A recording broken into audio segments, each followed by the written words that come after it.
30-40 হাজার টাকা নিয়ে শুরু করছিলাম, এখন কোটি টাকার উপরে চলে আসছে। মেয়েদের, ছেলেদের, এদের সবাইকে চাকরির পিছনে দৌড়াদৌড়ি না করে স্টুডেন্ট লাইফ থেকেই তাদের সবাইকেই উদ্যোক্তামুখী হওয়া উচিত।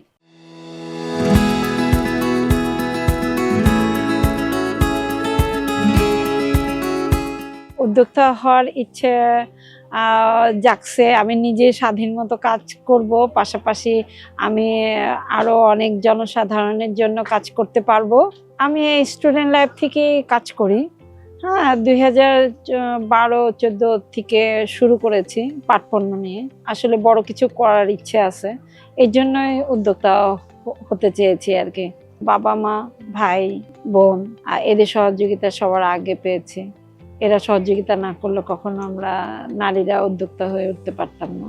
হ্যাঁ, তারপরে আমার শুভাকাঙ্ক্ষী বন্ধু বান্ধব যারা আছে আমার অফিসে, এখন যে কোনো জায়গায় করতে গেলে তারা আমাকে অনেক হেল্প করে। ভেবেছিলাম অনেক মজার হবে, কিন্তু অনেক কষ্টও ছিল। 30-40 হাজার টাকা নিয়ে শুরু করছিলাম, আমার একটা মেশিন ছিল, এভাবেই কাজ শুরু করছি।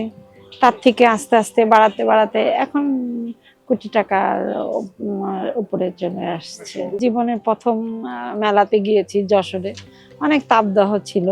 সেই মেলাতে সবাই বলতেছিল যে বস্তা কেটে ব্যাগ বানায় নিয়ে আসছে বিক্রি করার জন্য।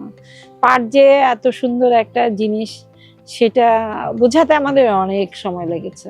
তারপরে যে জায়গায় পাট নিয়ে যায়, হ্যাঁ, অনেক সব মানুষই তো এখনো আমাদের দেশকে ভালোবাসলেও আমাদের দেশের পণ্যকে ওইভাবে গ্রহণ করে না। আর্থিক সমস্যা, আর্থিক বিষয়টা অনেক বেশি দরকার। অর্থ না থাকলে কোনো কিছু হয় না। যেরকম আমরা ব্যাংকের লোন নিতে গেলে আগে সেরকম লোন পাওয়া যেত না, অনেক কিছুই চায় তারা।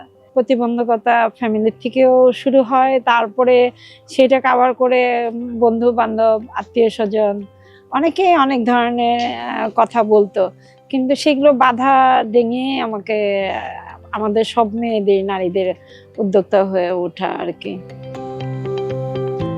সেল হচ্ছে মেলাতে, বাইরের কান্ট্রিতে, হংকংয়ে, মালয়েশিয়া।